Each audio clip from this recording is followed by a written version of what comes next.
Dear Esther, the morning after I was washed ashore, salt in my ears, sand in my mouth, and the waves always at my ankles, I felt as though everything had conspired to this one last shipwreck. I remembered nothing but water, stones in my belly and my shoes, threatening to drag me under to where only the most listless of creatures swim.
There was once talk of a wind farm out here, away from the rage and the intolerance of the masses. The sea, they said, is too rough for the turbines to stand. They clearly never came here to experience the becalming for themselves. Personally, I would have supported it. Turbines would be a fitting contemporary refuge for a hermit. The revolution and the permanence.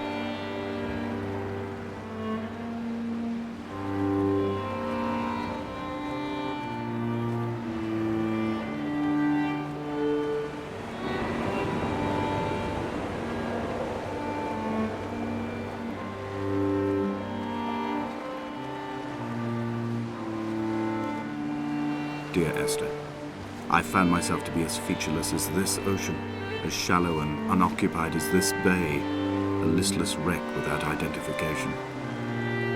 My rocks are these bones, and a careful fence to keep the precipice at bay. Shot through me caves, my forehead a mount. This aerial will transmit into me so. All overexposed, the nervous system, where Donnelly's boots and yours and mine still trample. I will carry a torch for you. I will leave it at the foot of my headstone. You will need it for the tunnels that carry me under.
The mount is clearly the focal point of this landscape.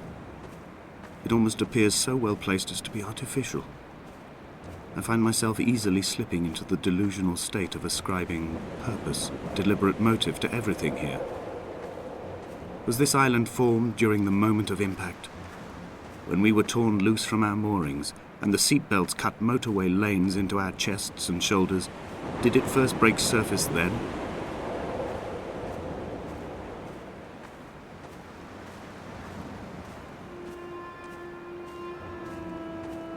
When someone had died or was dying, or was so ill they gave up what little hope they could sacrifice, they cut parallel lines into the cliff, exposing the white chalk beneath.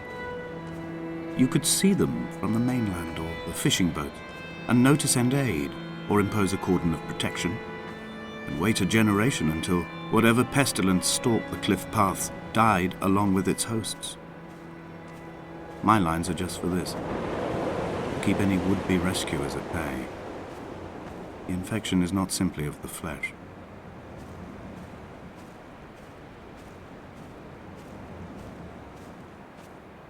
I quote directly, "A motley lot with little to recommend them. I have now spent 3 days in their company. That is, I fear, enough for any man not born amongst them. Despite their tedious inclination to quote scripture, they seem to me the most God-forsaken of all the inhabitants of the outer isles. Indeed, in this case, the very gravity of that term, forsaken by God, seems to find its very apex. It appears to me that Donnelly, too, found those who wander this shoreline to be adrift from any chance of redemption. Did he include himself in that, I wonder?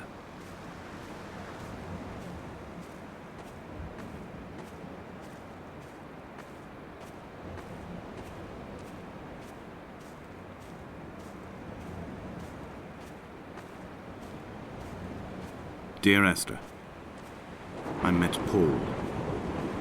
I made my own little pilgrimage. My Damascus, a small semi-detached on the outskirts of Wolverhampton. We drank coffee in his kitchen and tried to connect to one another. Although he knew I hadn't come in search of an apology, reason or retribution, he still spiraled in panic, thrown high and lucid by his own dented bonnet. Responsibility had made him old. Like us, he'd already passed beyond any conceivable boundary of life. I would leave you presents outside your retreat in this interim space between cliff and beach. I would leave you loaves and fishes, but the fish stocks have been depleted and I've run out of bread. I would row you back to your homeland in a bottomless boat, but I fear we would both be driven mad by the chatter of the sea creatures.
I dreamt I stood in the center of the sun, and the solar radiation cooked my heart from the inside.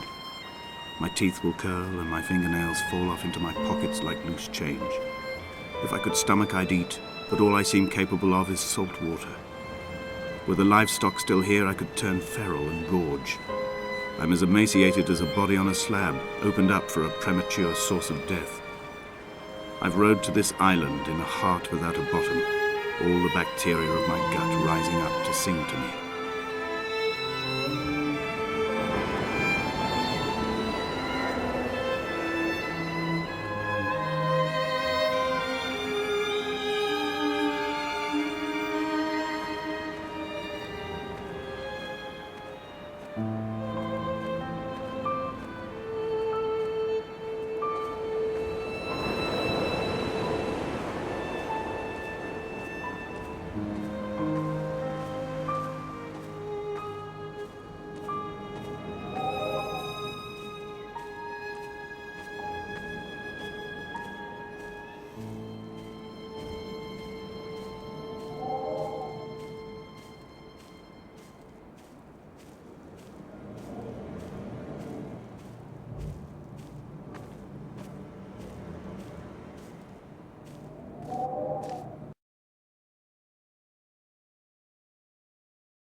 Dear Esther, I have now driven the stretch of the M5 between Exeter and Bristol over 21 times.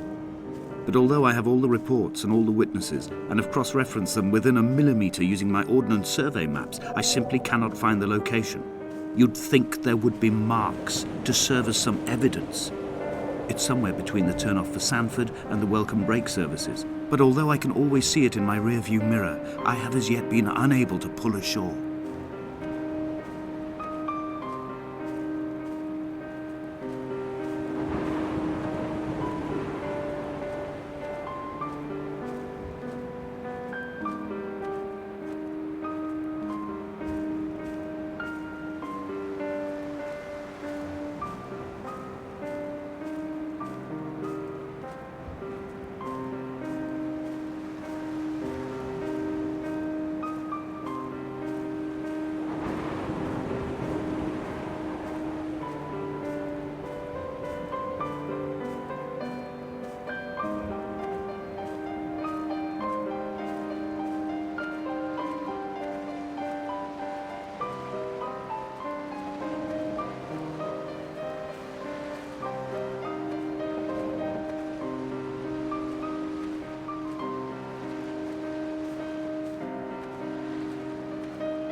I had kidney stones and you visited me in the hospital.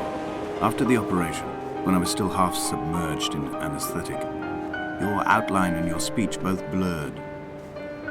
Now my stones have grown into an island and made their escape, and you have been rendered opaque by the car of a drunk.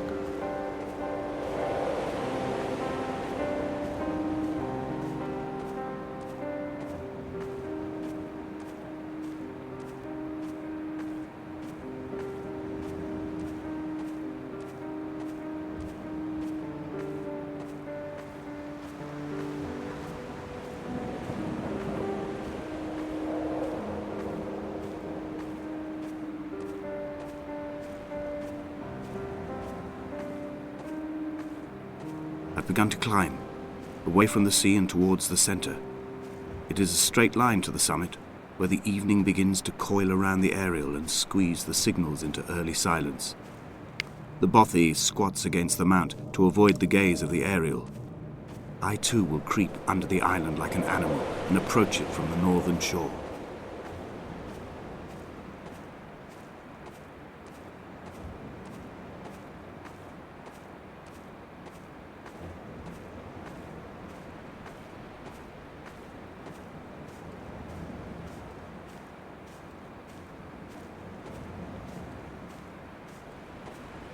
The bothy was constructed originally in the early 1700s. By then, shepherding had formalized into a career. The first habitual shepherd was a man called Jakobsen, from a lineage of migratory Scandinavians. He was not considered a man of breeding by the mainlanders. He came here every summer whilst building the bothy, hoping eventually that becoming a man of property would secure him a wife and a lineage. Donnelly records that it did not work. He caught some disease from his malcontented goats and died 2 years after completing it. There was no one to carve white lines into the cliff for him either.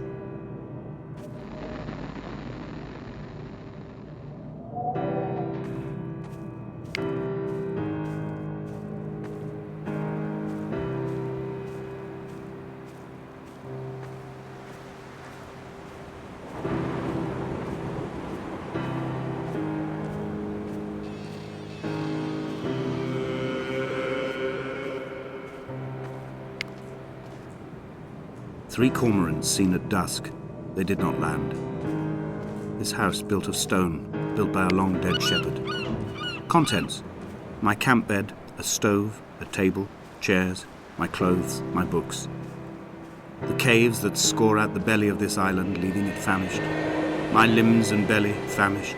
This skin, these organs, this failing eyesight. When the battery runs out in my torch, I will descend into the caves and follow only the phosphorescence home.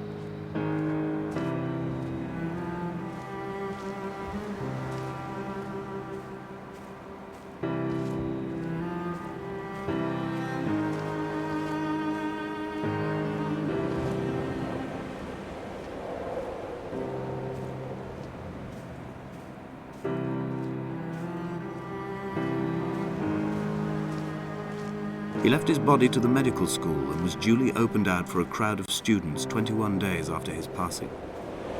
The report is included in my edition of his book. The syphilis had torn through his guts like a drunk driver, scrambling his organs like eggs on a plate. But enough definition remained for a cursory examination, and, as I suspected, they found clear evidence of kidney stones. He's likely to have spent the last years of his life in considerable pain. Perhaps this is the root of his laudanum habit. Although its use makes him an unreliable witness, I find myself increasingly drawn into his orbit. They found Jakobsen in early spring. The thaw had only just come. Even though he'd been dead nearly 7 months, his body had been frozen right down to the nerves and had not even begun to decompose. All around him small flowers were reaching for the weak sun. The goats had adjusted happily to life without a shepherd and were grazing freely about the valley. Donnelly reports they hurled the body in fear and disgust down the shaft, but I cannot corroborate this story.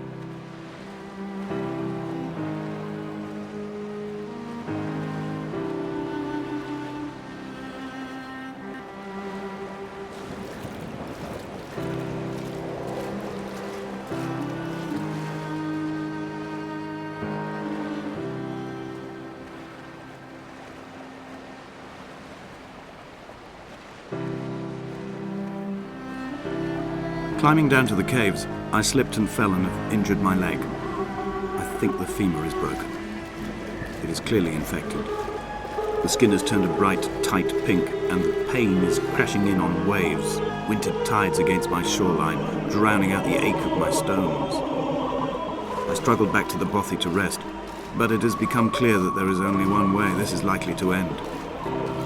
The medical supplies I looted from the trawler have suddenly found their purpose. They will keep me lucid for my final ascent.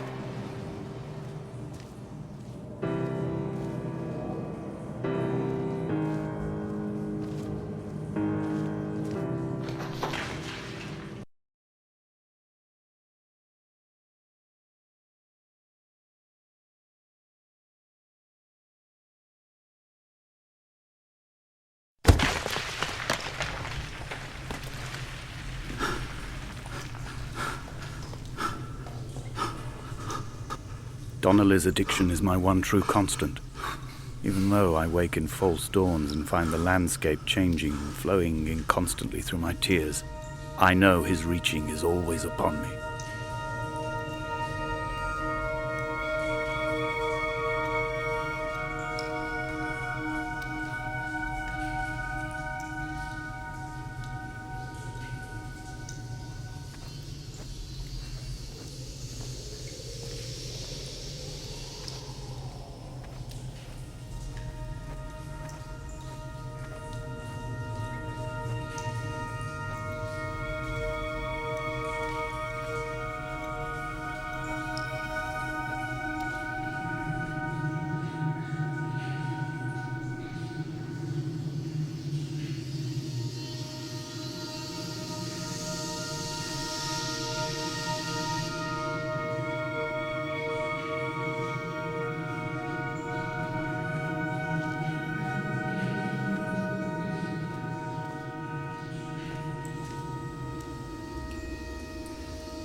In my final dream, I sat at peace with Jakobsen and watched the moon over the Sandford Junction. Goats grazed on the hard shoulder, a world gone to weed and redemption. He showed me his fever scars, and I mine, between each shoulder the nascency of flight.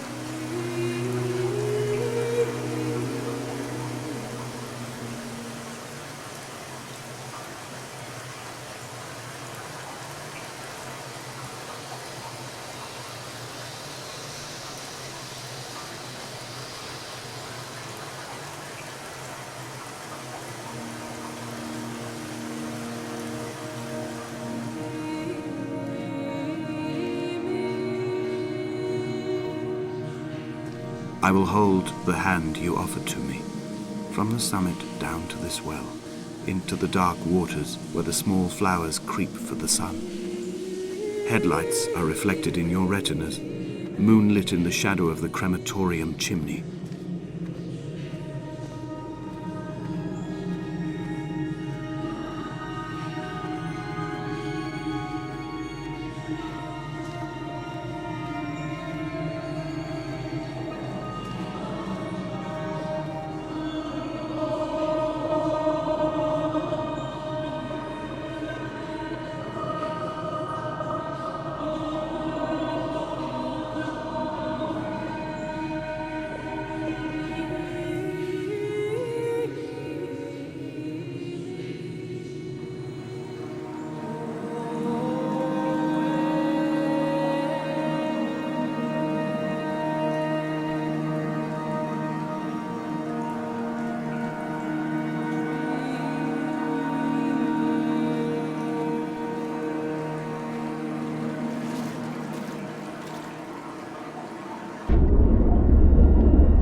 I sat here and watched two jets carve parallel white lines into the sky.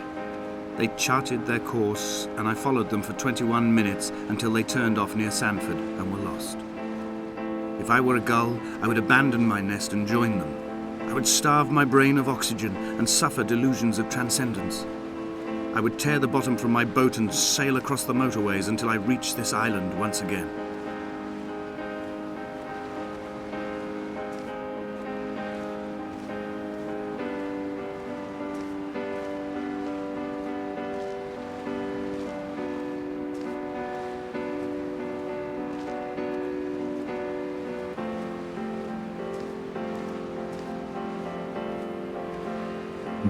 Of fire and soil, I chose fire. It seemed the more contemporary of the options, the more sanitary. I could not bear the thought of the reassembly of such a ruin. Stitching arm to shoulder and femur to hip, charting a line of thread like traffic stilled on a motorway, making it all acceptable for tearful aunts and traumatized uncles flown in specially for the occasion. Reduce to ash, mix with water, make a phosphorescent paint for these rocks and ceiling.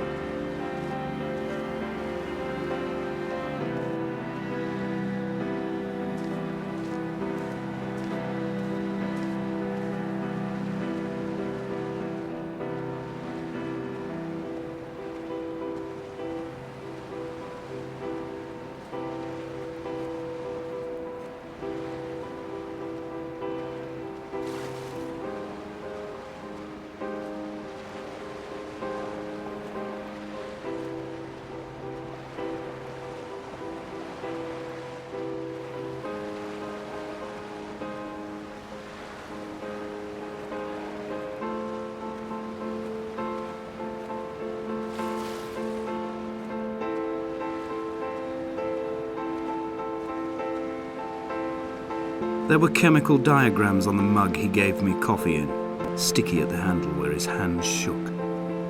He worked for a pharmaceutical company with an office based on the outskirts of Wolverhampton. He'd been travelling back from a sales conference in Exeter, forming a strategic vision for the peddling of antacid yogurt to the European market. You could trace the connections with your finger, join the dots, and whole new compounds would be summoned into activity.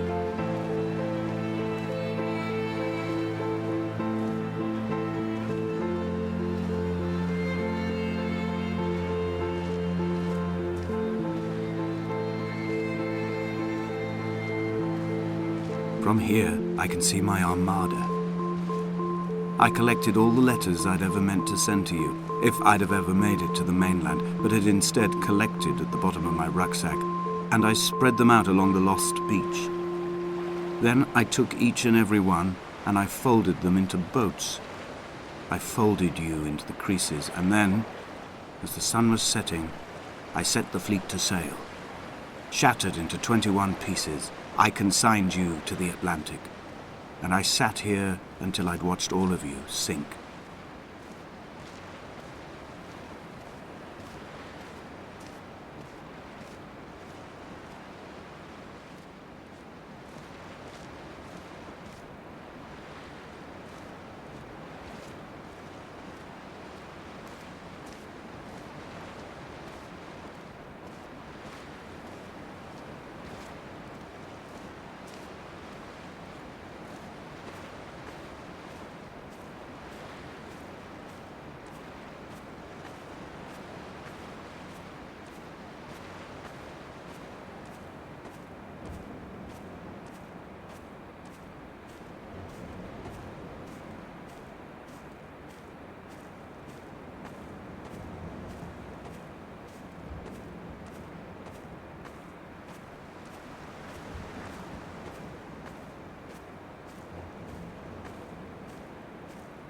A sound of torn metal, teeth running over the edge of the rocks, a moon that casts a signal. As I lay pinned beside you, the ticking of the cooling engine, and the calling from a great height, all my mind as a bypass.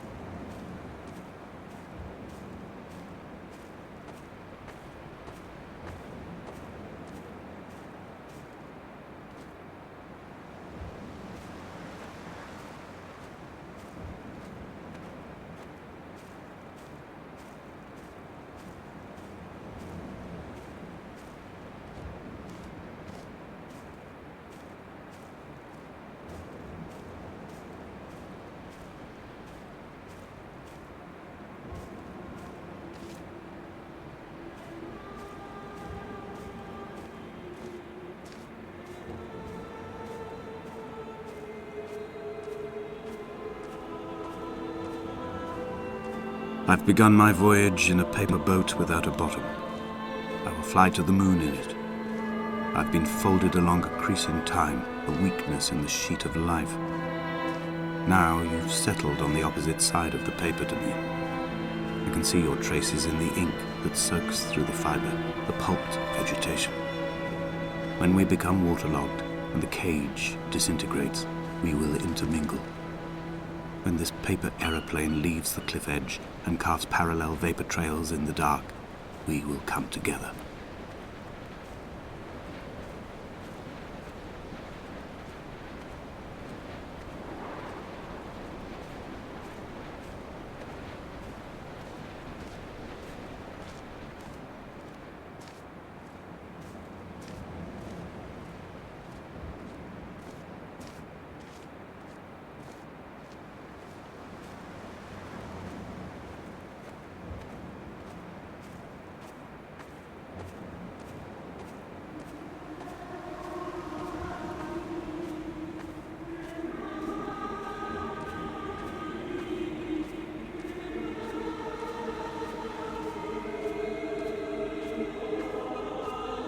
If only Donnelly had experienced this, he would have realized he was his own shoreline, as am I.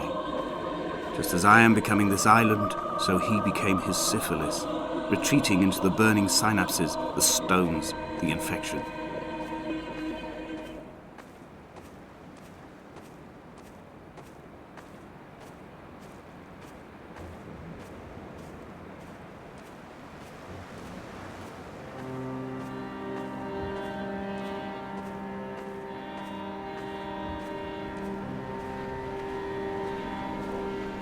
Bent back like a nail, like a hangnail, like a drowning man clung onto the wheel, drunk and spiraled, washed onto the lost shore under a moon as fractured as a shattered wing.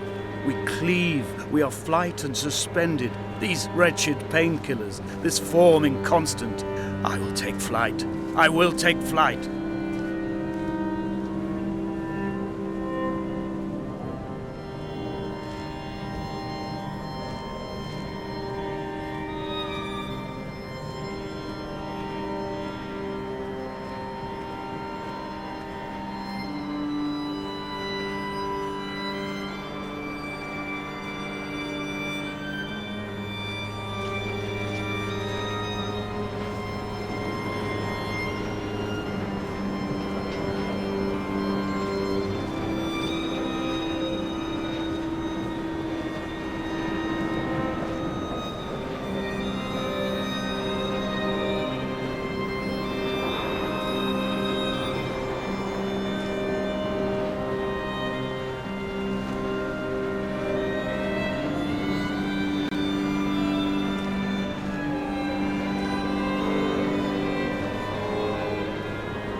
A gull perched on a spent bonnet, sideways, whilst the sirens fell through the middle distance and the metal moaned in grief about us.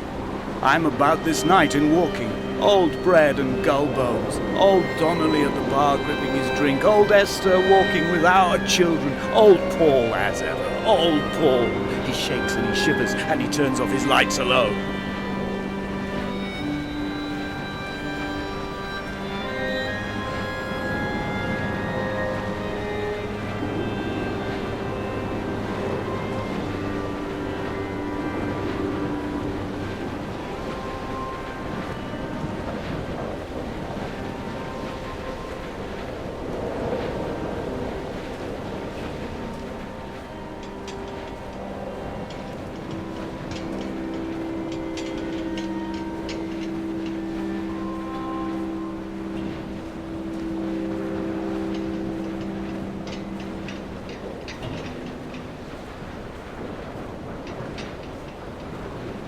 I have run out of places to climb.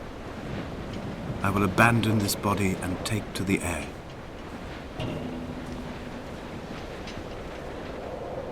Dear Esther, I have burned the cliffs of Damascus. I have drunk deep of it.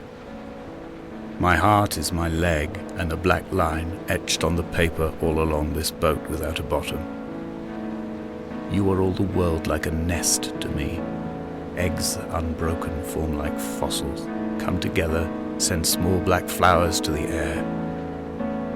From this infection, hope. From this island, flight. From this grief, love.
Come back.